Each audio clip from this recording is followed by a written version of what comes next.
Today on Locked On Canadiens, the Habs made a trade. We're going to talk all about it and the 3 up and 3 down. That's all coming up in just one moment. Locked On Canadiens, your daily podcast on the Montreal Canadiens. Part of the Locked On Podcast Network, your team every day.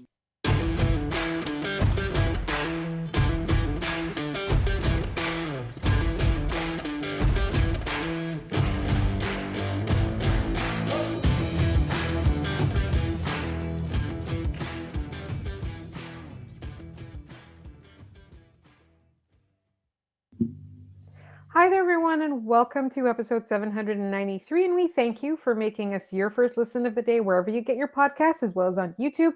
As you know, we're free and available everywhere.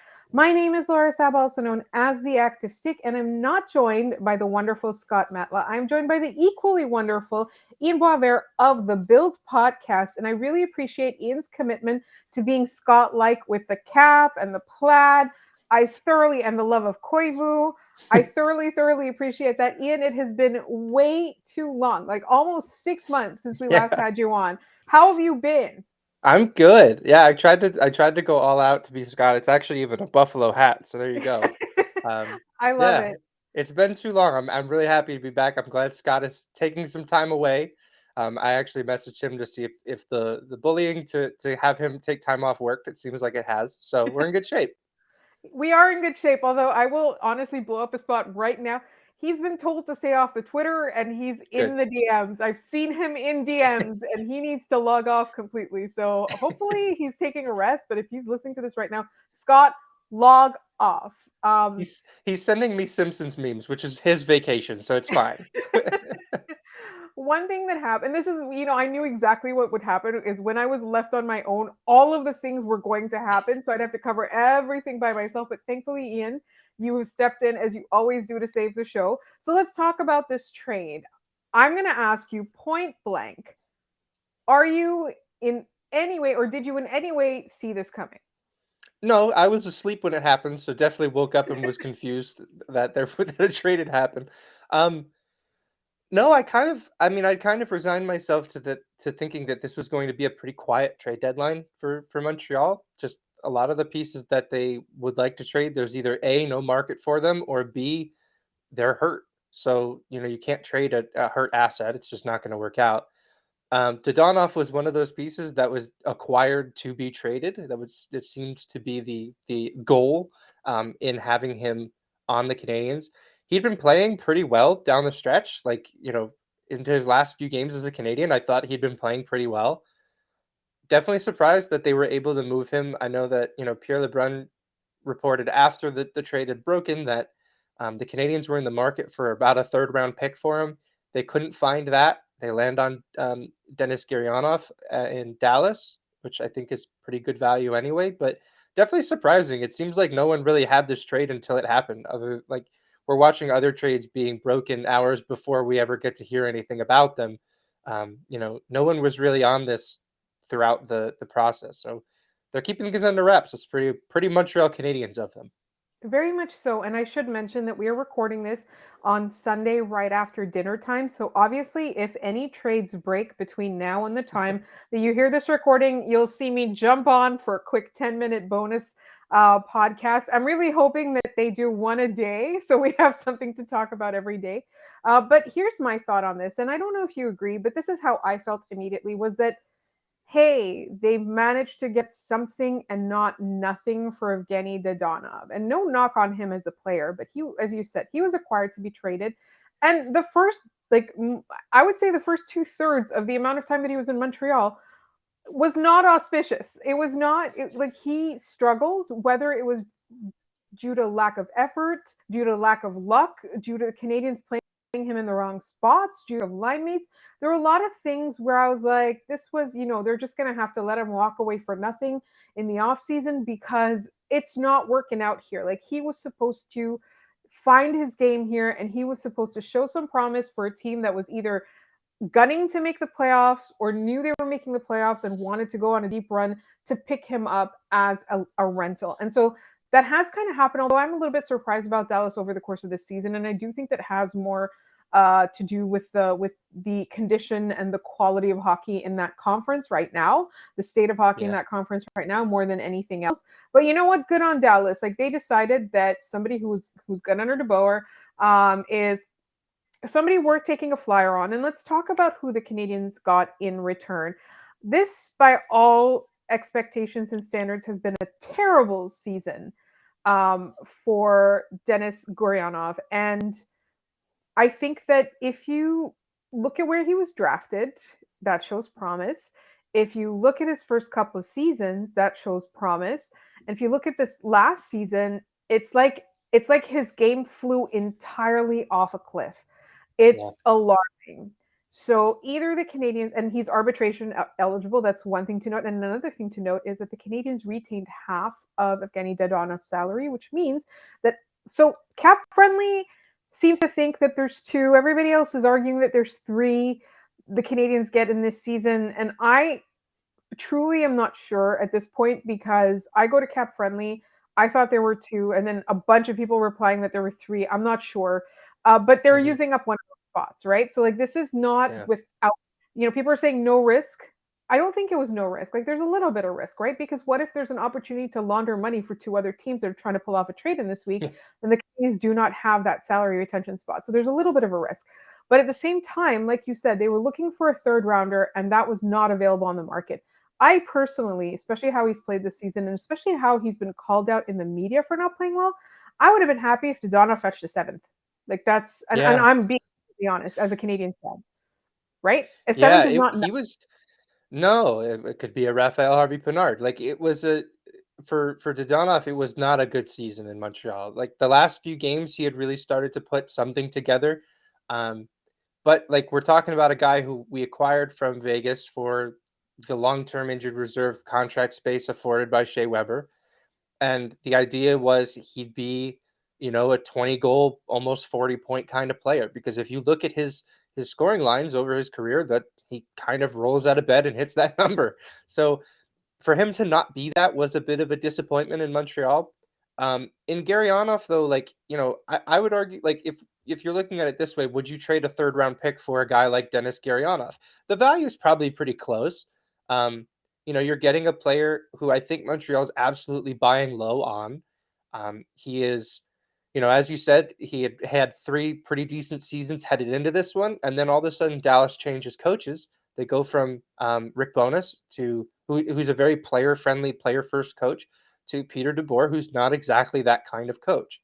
Um, so he goes from almost half a point per game to over half a point per game to a little bit below that, and now he's just, like you said, he's got 9 points in 43 games.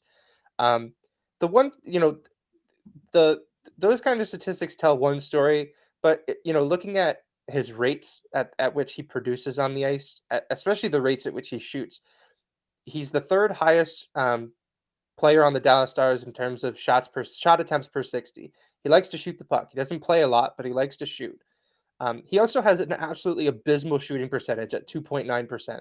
When we talk about regression to the mean, oftentimes it's referred to in a way that, like, you know, people looked at Nick Suzuki at the beginning of this year and said, "Oh, he's going to regress to the mean. He's shooting at a really high percentage." That regression to the mean also means that, like, Gurianov's probably going to see a bit of a shooting bender at some point in the near future, just because he can't be expected to shoot at 3% for the entire season. The amount of times he shoots the puck, it's not sustainable. Just like shooting at 40% isn't sustainable. Um, He's got the fifth lowest goals above expected on the Stars with a minus 3.4. So, like, he's very, very unlucky. It seems like a decent opportunity for the Canadians to buy low on a player who might end up as like a third line energy player. From what I've read, he seems really fast. I'm excited for the option that they have afforded to them in Gurianov. He gets an extended tryout for the rest of the year. And then in reality, if they don't want to keep him, they can part ways with him at the end of the year. It's not the end of the world. We didn't really think we were going to get anything for Dadonov anyway, so it's not ultimately turning Shea Weber into a 25-year-old forward who's, under team control past the season. That's a pretty tidy piece of business for Kent Hughes and company. Right. Like, for me, I'm looking at this and I don't understand how everyone doesn't agree that this isn't a good trade for the Canadiens. Like, to me, this is a good trade for the Canadiens. It may not be out of this world blockbuster. It's a good trade for the Canadiens. And so, speaking of good and bad, it's Monday. Just because Scott's not here doesn't mean that we're not doing a 3-up, 3-down. That's all coming up in just one moment. But first, this episode is brought to you by Athletic Greens. And as you know, I started taking Athletic Greens because I wanted to take control of my health. Athletic Greens supports better sleep quality and recovery. It supports mental clarity and alertness. It is the one thing with the best things. Athletic Greens uses the best of the best products based on the latest science with constant product iterations and third-party testing. With one delicious scoop of Athletic Greens, you're absorbing 75 high-quality vitamins, minerals, whole food source superfoods, probiotics, and adaptogens, and it helps you start your day right. This special blend of ingredients supports your gut health, your nervous system, your immune system, your energy, recovery, focus, and aging. All the things. It supports all the things. And right now it is time to reclaim your health, just like I'm doing, and arm your immune system with convenient daily nutrition, especially as we are in the midst of the flu and cold season. It's just one scoop and a cup of water every day. That's it. No need for a million different pills and supplements, just to look out for your health. And to make it easy, Athletic Greens is going to give you a free 1-year supply of immune-supporting vitamin D and 5 free travel packs. 5 free travel packs with your first purchase. All you have to do is visit athleticgreens.com/NHL Network. Again, that is athleticgreens.com/NHL Network to take ownership of your health and pick up the ultimate daily nutritional insurance. All right, it is Monday. Monday is when we do our 3-up and 3-down, and as is tradition, we start with the 3-down. So normally Scott and I will kind of have a little bit of a discussion beforehand, and we kind of had a little bit of discussion, Ian, you and I, about our 3-down, and I think we kind of agreed that the murkiness around the injury situation of both Sean Monahan as well as Kirby Dach has left a little to desire. In fact, I believe it is you who tweeted that in the last 10 days, we've gotten no updates on Sean Monahan. We've gotten mysterious allusions to what is going with Kirby Dach, and we've gotten Armor Jackeye Surgeon's name. Yeah. Yeah.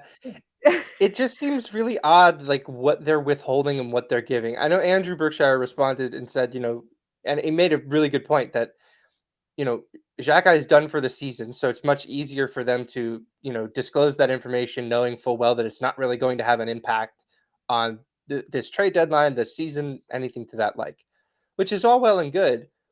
But I have no idea what's going on with Kirby Dach, which is frightening because he is a core piece of this team, not only this season, but into the seasons to come. He left with an illness, even though at the time that he left the roster, the Canadiens were playing him very obviously while he was hurt. He was laboring, something lower body was bothering him.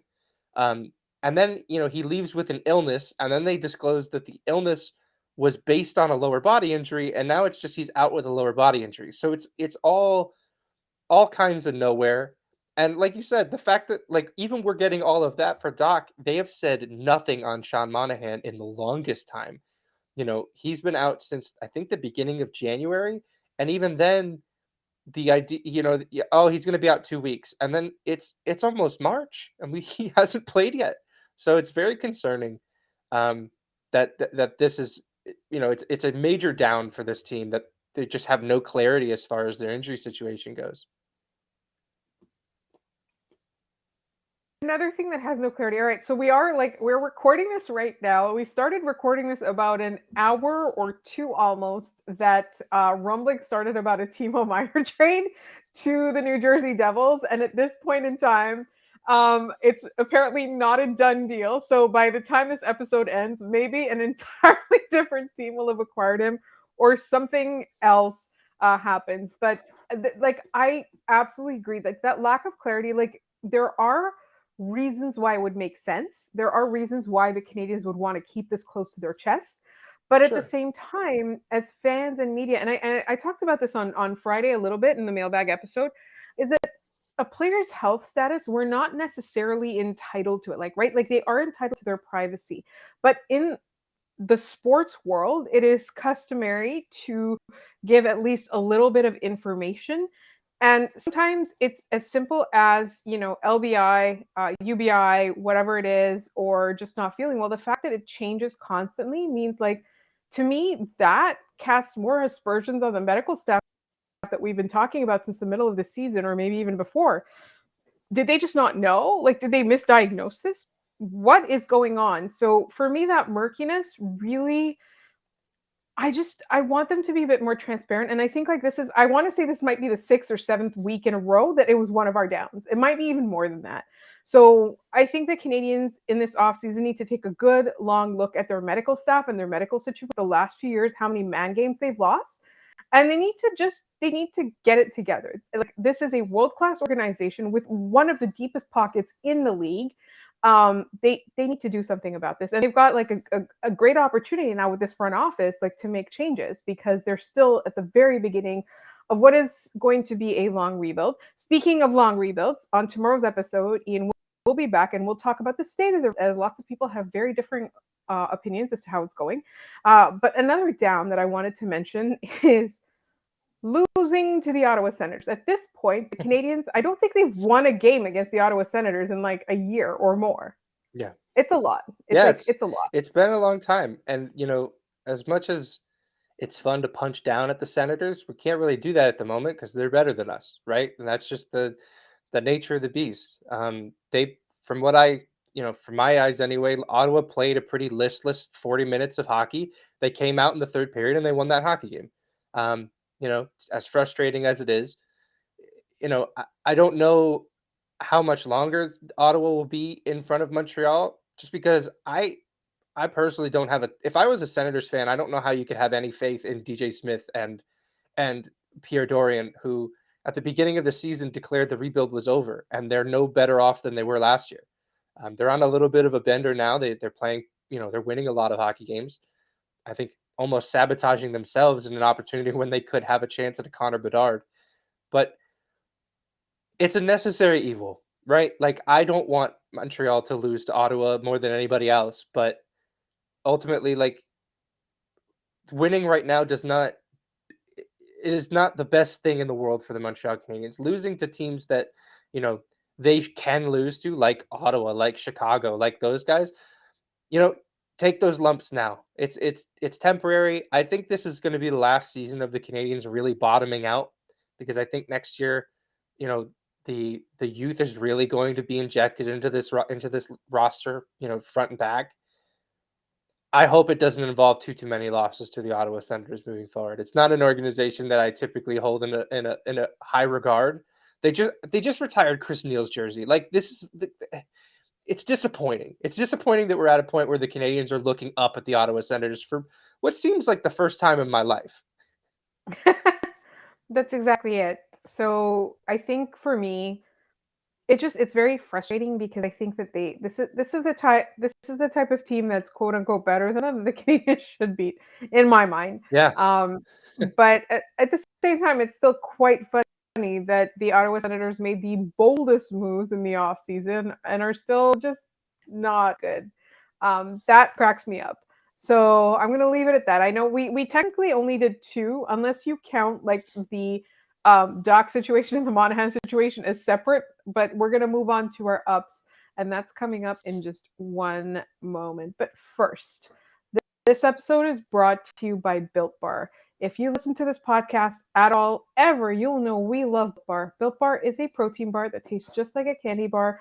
It is always low in sugar, low in calorie, made with real chocolate, and most importantly, extremely high in protein. They've all got 17 grams or more of protein in each bar. And right now, you don't even need to wait to get a box. You can go to Walmart or Sam's Club and pick up a box right there. Their most popular flavors are there. You can get cookies and cream, double chocolate, coconut puffs, but you can also go online, because they still have the Built Bars at built.com, and you can enter our promo code, which is locked on 15, to get 15% off your order. That's built.com, and the code is locked on 15 to get 15% off your next order. It is 3 up time, and we have lots of players to talk about. And honestly, it's not just the prospects this time. I think we can shout out Lane Hudson, obviously continuing to do what he does.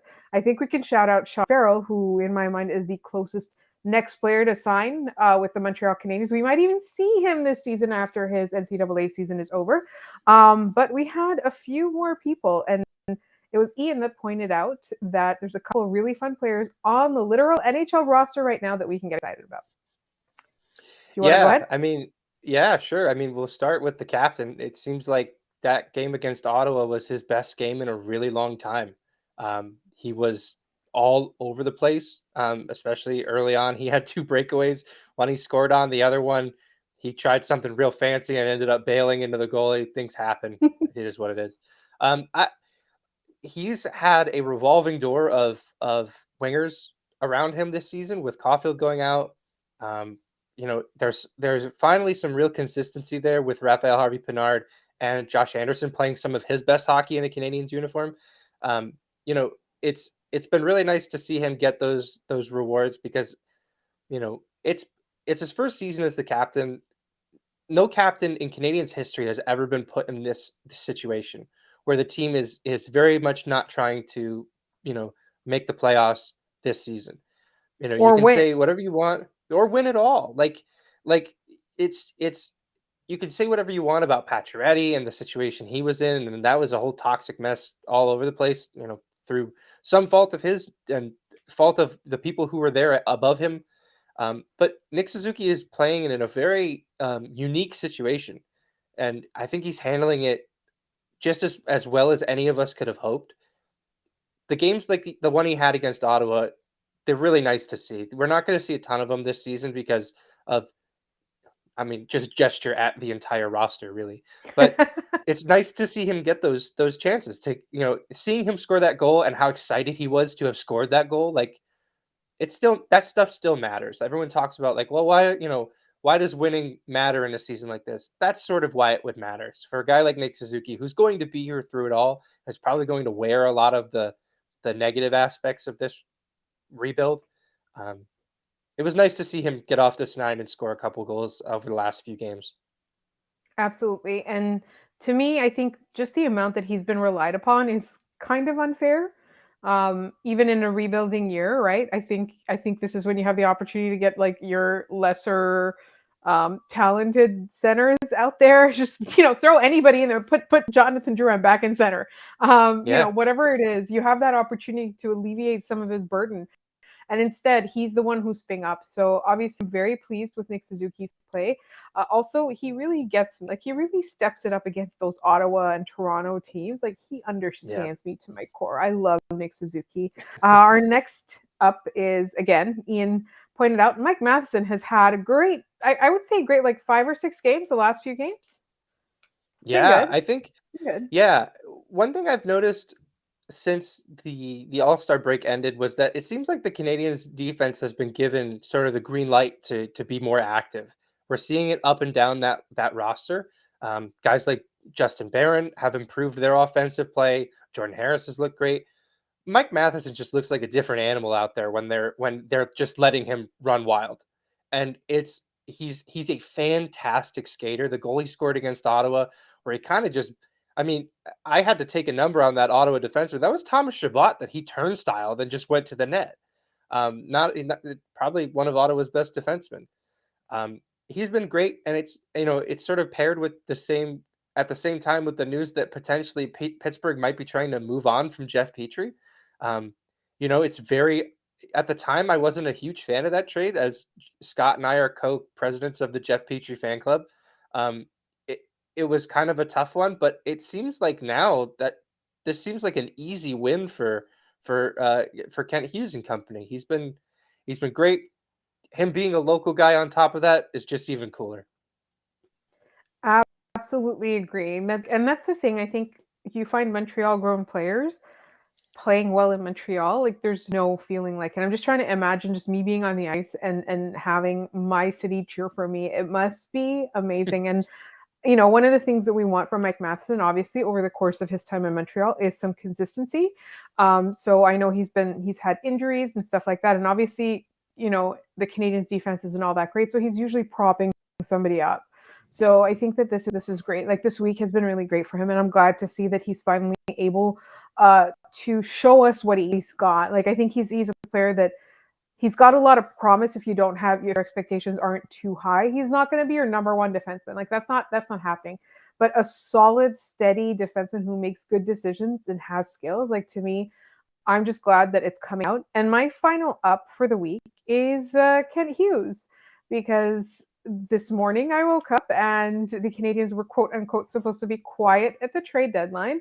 And then a couple hours later, you know, they made a trade. I think the thing with Kent Hughes is that no matter what, even if he doesn't think that there's any interest in the players, he still works phones, right?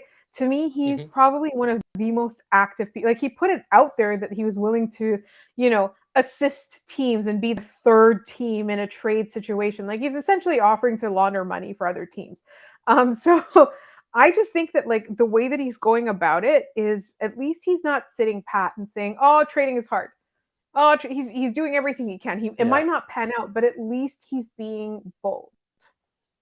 Yeah. And I everyone's saying, well, a lot of the insiders are saying that, he's not really shopping Josh Anderson. Um, but you know darn well he's picking up the phone and listening, right? Like I don't think he was shopping Arturi Lehkonen last spring, but it didn't stop him from getting an offer that he wanted. I think that Kent Hughes is very um, you know, he's very confident in his abilities to negotiate. He used to be an agent for a reason. Um, I think that he knows what his price is for some of these players. We as fans may disagree with what those prices are, but he's not going to, you know, until all avenues have been exhausted, like we saw with the Dadonov trade. He's going to get the part that he wants. you know, Dadonov is an expiring player. There wasn't much of a market for him. He created a market for him. He got a player. It's not like Ben Sherratt where there were teams falling over each other for Ben Sherratt or Tyler Toffoli, who's under team control. And Calgary just really, really wanted Tyler Toffoli. Um, I still hold out the idea that maybe there's a surprise in store for us between now and Friday's 3 p.m. deadline. I don't know how likely that is, but Ken Hughes, I still very much believe in the vision that these guys have, the mentality that they're going about their jobs with is still very much something that I have faith in, and that hasn't really been shaken at any point through this process. And speaking of all of that, we're going to get a little bit more into it on our episode tomorrow, where we're going to discuss the state of the rebuild as is, because right now we're about, what is it? We're a year into the Kent Hughes tenure, right?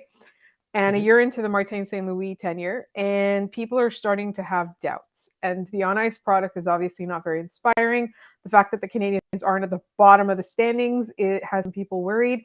So we're going to talk a little bit about that and try to be a little bit more. We're going to talk about all sides of that and see if we can come up with some optimism. And that's all coming up on tomorrow's episode again with Ian, host of The Build. Ian, real quick, can you tell people where to find your podcast, your work, and your Twitter? Yeah, I'm on Twitter at maybe it's Ian. It's on the screen right below my face if you're on YouTube. And you can you can find the podcast just about anywhere you find podcasts. The Build. For those unfamiliar, although you've probably heard it on this show because Locked On Canadians have been tremendous champions of the Build. Their check is in the mail. Um, they the idea is to record a show cataloging the Canadians rebuild until it's done, and it's done when they win a cup. When they win a cup, I'll do one show. We'll pop some champagne, we'll celebrate, and then that's it. It's over. So get in while the getting's good. Thank you so much for your time, Ian. And as for us, you can find us anywhere you get your podcasts as well as on YouTube. Please tell your friends if you like us. On Twitter, we're at LO_Canadians. You can tweet us your thoughts. You can also send us mailbag questions. You can also DM us mailbag questions. You can leave mailbag questions in the YouTube comments as well. Just please write mailbag question at the beginning, because then I can tell if it's if you're responding to this episode or if you want a mailbag question asked. You can also email us at lockedoncanadians@gmail.com. My name is Laura Saba. You'll find me at The Active Stick, and you'll find me back here tomorrow with Ian. Thank you so much for listening.